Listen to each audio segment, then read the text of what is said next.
Hey guys, I've been out for a while. Now I'm back again with some cool stuff. But before that, a lot of people have asked me how to set up a lab in VirtualBox because it seems difficult for people in VirtualBox and VMware is not free. So best alternative is VirtualBox. I'll tell you how to set up a VirtualBox because it's not easy. And first I'll set up how not to set up a lab, and then I'll tell you how to set up a lab. Okay, first of all you need to download VirtualBox. Okay, I have already downloaded it here, and then download Kali VirtualBox.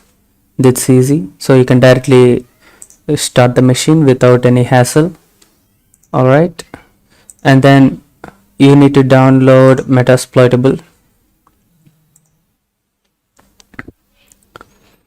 Okay, and then download Pfsense. Okay, downloading Pfsense, you need to select the architecture which you want to download it. I have selected AMD 64, and here I have selected a DVD ISO image. Okay, I'm not going to install it in USB, so I'm going to directly install in a virtual machine. Okay, you can select any one of these. Okay, it's gonna download anyway. Some are a bit faster based on your location, some are okay. So you can still download from any location. All right,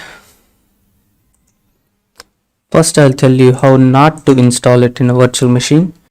Okay, once these are downloaded, it shows a different kind of a zip formats, right? 7Z, zip, and GZ. You're gonna need some common extractor for all of this. Okay, but I choose 7-zip. Okay, it seems something like this. So this is much more easier to work with, and one of them is already 7-zip.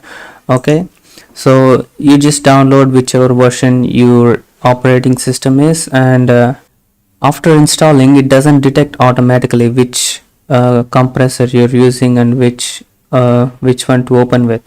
Okay, you can directly open with here open archive, or if you want to make it a default, you can go here, more apps, click on this, click on 7-zip, and then here you can see this icon here. This executable is 7-zip file manager. Okay, you can open it with it. Okay, here I am going to directly open it like this, and then extract the virtual machines. You have to wait for one thing to extract, and then you can go for the second one. Once you've done with extracting one of the archives, you can do the same thing for others as well. Right click, open archive, and then extract. It's as simple as that.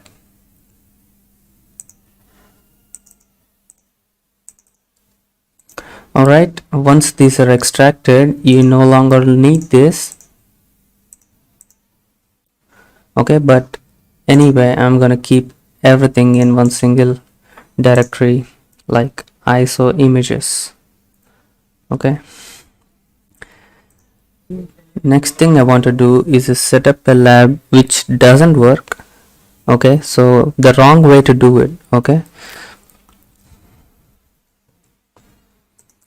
here it is empty. So first thing you need to do is create an image.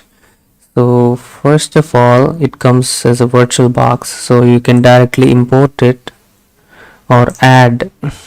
Okay, offensive security, labs, VirtualBox, Kali image, VBox. That's it. Okay,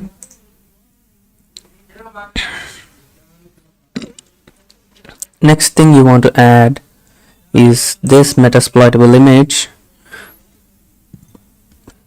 Adding this can be a little bit tricky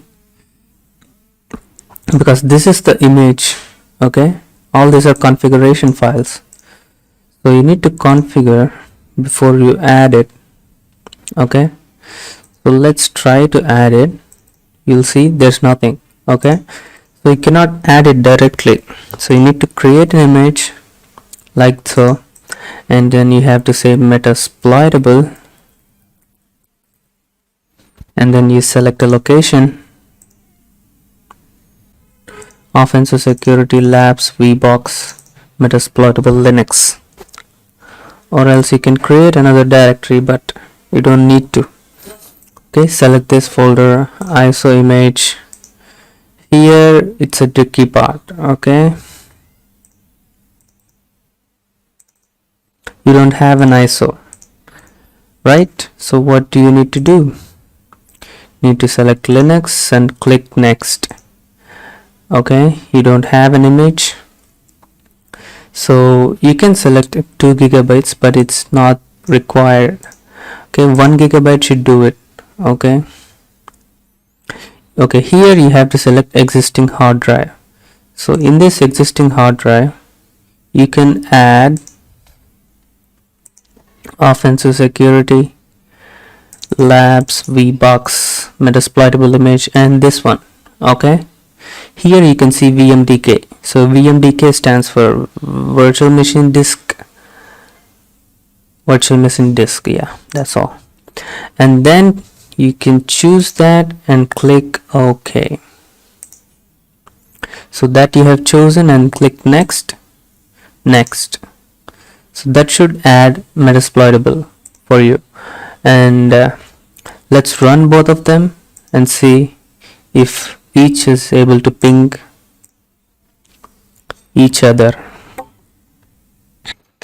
So using VirtualBox can be a little bit tricky, because it's going to ask to remember this one. Okay, right control. Okay, once you enter into it, you have to click right control to get out of it. Okay, so you don't see a mouse right now, but if you click right control, you'll see the mouse again. You can go outside. Okay, click on it, don't show this message again, and right control. Okay, right control to get out of it. All right, so let these both machines run, and if you forgot like which button to come out of this, you can remember always here it mentions right control. Okay, you can use that. Let's see the network configuration of both of these. It is NAT. It is also NAT, which means this VirtualBox is acting as a wired connection to both of these machines, which you might think, I think it's better if I show what I mean. So the username and password is msfadmin and msfadmin. Okay, so I'll just do ifconfig to check what the IP address is. So you can see 10.0, you can see here 10.0.215. Okay, let's see here, Kali. Okay, it's a default password and username. So once it is up and running, so click on this terminal, and if you type ifconfig, you might see that it is also 10.0.215. So can you ping this one? I don't think so. So when you try to ping 10.0.215, so what is it going to do? So it's going to ping itself. Okay, 10.0.215, 10.0.215. So it is going to ping itself, it's not going to go outside. Okay, if you try to open 10.0.215, it's not going to open.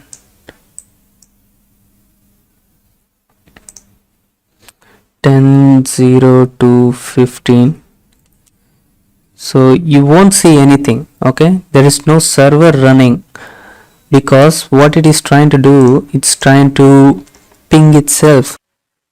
Let me show you in my own machine.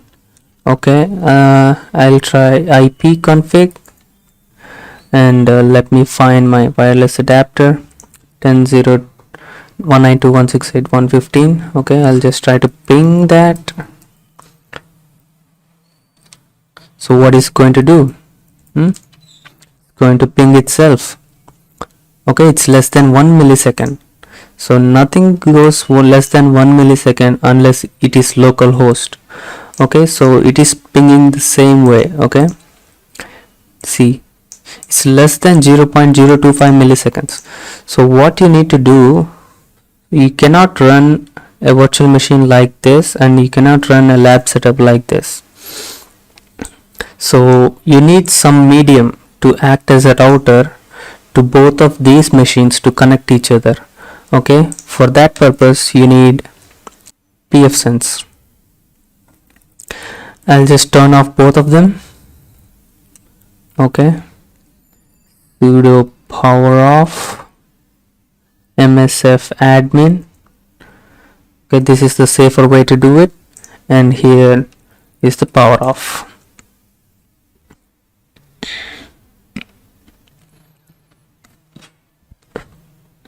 If you try to close it, the kernel may crash sometimes, so don't do it. So turn off in this way so that it will be better.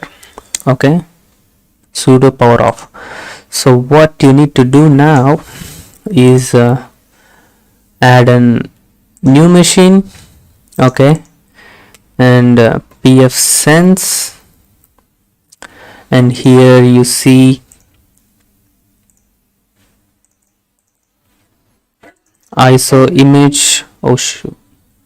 Okay, I'll just create another directory, call it Pfsense, another S, and select this folder. Okay, and next the ISO image. So I have to go back and select this ISO. Where's that ISO? Okay, here, right. Next, what you have to do is type, it doesn't know which ISO it is, which ISO category it is, but if you go and search which type of ISO it is, okay,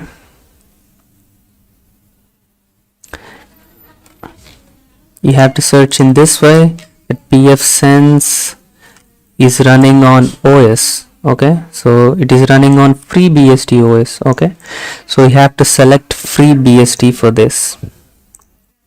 Okay, BSD type. Next, okay, one more thing, this is a 64-bit OpenBSD, FreeBSD. Okay, and then you have to click next, and then 1 gig is enough, 1 CPU is enough. Okay, next, to create a hard disk. Now don't click on this because it will pre-allocate all this, or if you want a standard Pfsense thing, okay, so you can check on it. So create a 10 gigs, that should be enough. Okay, and click on next and next. So that sets this up.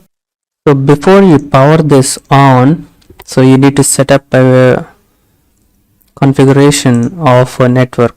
Okay, so you need 2 adapters for this kind of configuration. I'll just show you how it looks like. Okay, this is how it looks like. Okay, I'll just make it a little bigger. Okay, so here is your PC. Okay, here it is outside connection, which is your router and other things. Okay, you don't need to care about this, you need to care about this setup. Okay, right here. So you have Kali machine, you have vulnerable machine. So when you connect into a Mac, okay, it just directly connects to this and directly connects to this in a NAT format. Both can access internet, but they cannot access each other. So that's what we are looking for, right? That is actual lab setup. So what you need to do is you need to create this kind of Pfsense firewall. So this can act as a router, a DNS firewall, all of this, exist in this single Pfsense software. Okay, so once you run this Pfsense, you need to enable two adapters. So one is a NAT connection over here, and one is internal network. Okay, NAT connection directly takes connection from my PC, and then it distributes the connections to the internal network right here. Okay, so here one is NAT connection, that is okay, and second one you need to enable the adapter and set it to internal network. Okay, you can set it up to any network, but for now I'm just choosing whatever is default. Okay, so and what about the other two? So other two have to be internal network. Okay, make sure all of them have same internal network name. Okay, so internal network name should be same for all of them.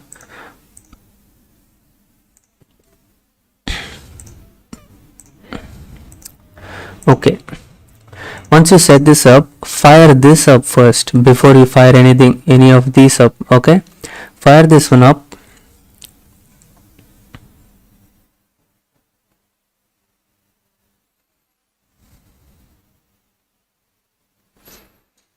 So it's gonna auto start.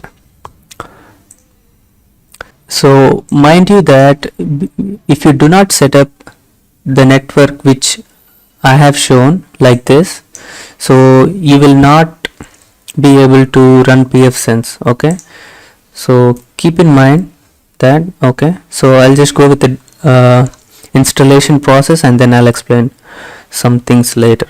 So install, you have to hit enter. So continue with default key map.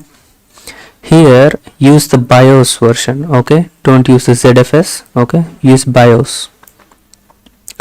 So once the installation is over, so it's gonna ask for a reboot, and before you reboot you need to disconnect the ISO image from here. Yeah, it's showing the installation is finished now. Before exiting the installation, would you like to open a shell? No. Okay, and then you can reboot the machine. Okay, it's trying to reboot, but you have to close it. Okay, before it reboots. So what you need to do now is go to settings, go to storage, remove this attachment. Okay, it doesn't belong here, so no need for all this.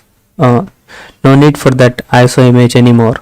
So you have already installed everything you need in your Pfsense. Okay, you can start this machine and it will automatically boot up. Okay, so it means that the NAT connection which is there, it is EM0. We have seen that NAT connection shows this type of configuration, so 10.0.2.15. okay, so once the connection reaches from here to here, so this now acts as a DHCP server and assigns the IP addresses to all the internal machines. Now you need to understand that this is the network that these two machines will be in. Okay, so once you fire up these machines, so this Pfsense is automatically going to assign 192 address. Okay,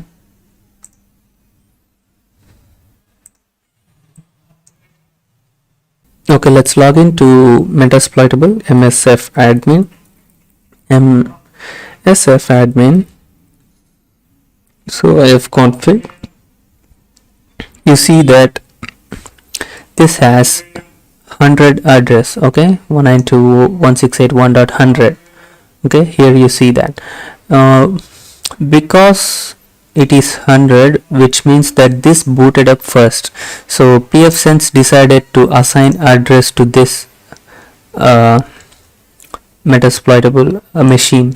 Okay, so we can guess that Pfsense assigns the IP addresses from 1.100 and then the next machine will be 101. So you can guess like that. So let's see.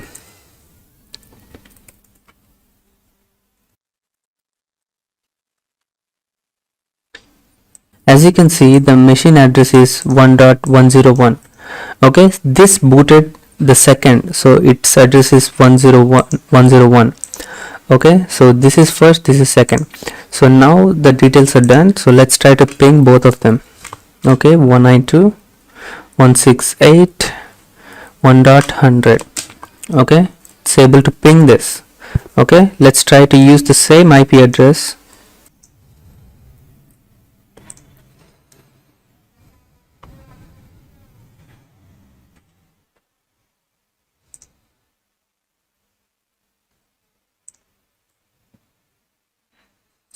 As you can see, the Kali machine detected this IP address and it loaded all these applications. So what happened is, so the previously when it was 10.0.2.15, so the IP address did not detect this metasploitable. Now it detected. So let's see if it's able to connect the internet. Okay, it is still able to connect internet. Okay, if it doesn't connect to internet, you can have some configuration. Okay, so let's try to ping Google in this.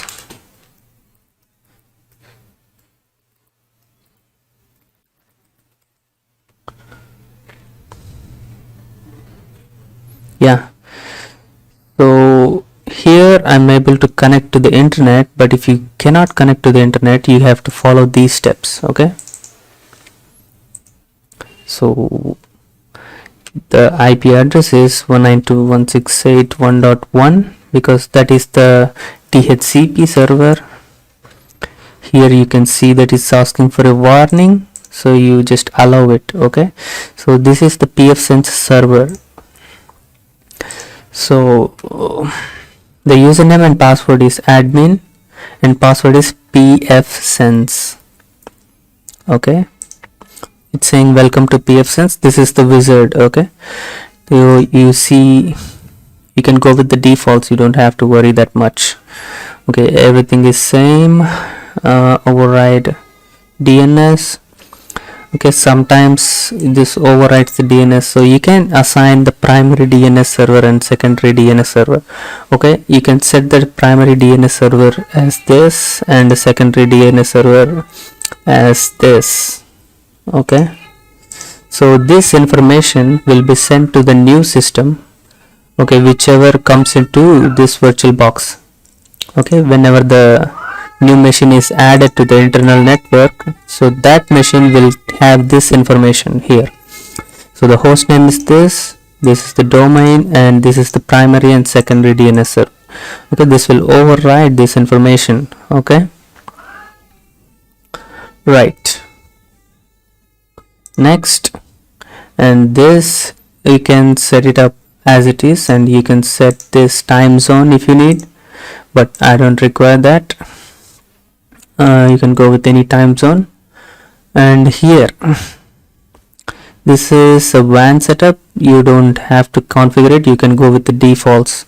So it is saying 32 subnet mask, you cannot change it. Okay, so it's decided by the Pfsense itself. So you can have block private networks, you don't have to block anything. Okay, so this is a lab setup, so you don't have to block anything, you can experiment as you want. Okay, so next, LAN IP. Okay, admin password. Okay, the admin password is Pfsense, and you can type Pfsense as well. So yeah, click reload to reload the Pfsense with new changes. So Pfsense is reloading, so here it is done. Okay, now you have to go to services and the DHCP server and check its configuration here. Okay, So its range starts from 10 to 245. Okay, this is good. So now it looks like the subnet mask is this, so it is able to assign IP addresses from here to here. So next, you can assign whatever configuration you need, but these are all irrelevant right now. Let's go for DNS resolver. Let's check that. So enable DNS resolver. So it is in port 53 by default. You can set it up with any other port number if you want, and yeah, this should be there. DNS query forwarding. So all these settings should be done if you do not access internet from Kali machine or Metasploitable. Okay, you don't need to set when you have the internet access, right? You can save this configuration. Right, let's see.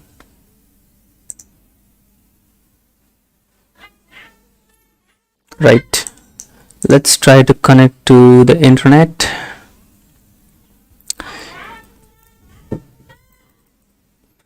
.8.8.8.8.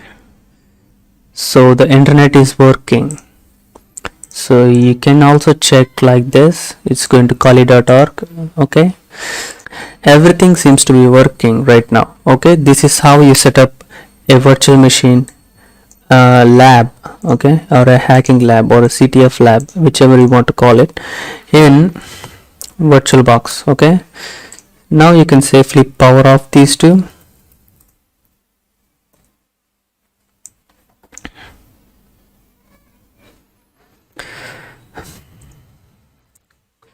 So hope you get this idea of creating a lab. Okay, so just to summarize, we have seen how not to set up a lab, and next we have seen how to set up a lab. In Pfsense, you have to set up it as two network adapters. So one is for NAT network, one is for internal network. Okay, once you set up those two, and then you have to power on the machines. Okay, and the other machines have to be in internal network. Okay, and if you do not able to ping the internet in any of these two machines, okay, you have to configure the Pfsense as I've shown in the video. Okay, once you have done all those, you will be able to access the internet. Okay, and the lab will be completely working.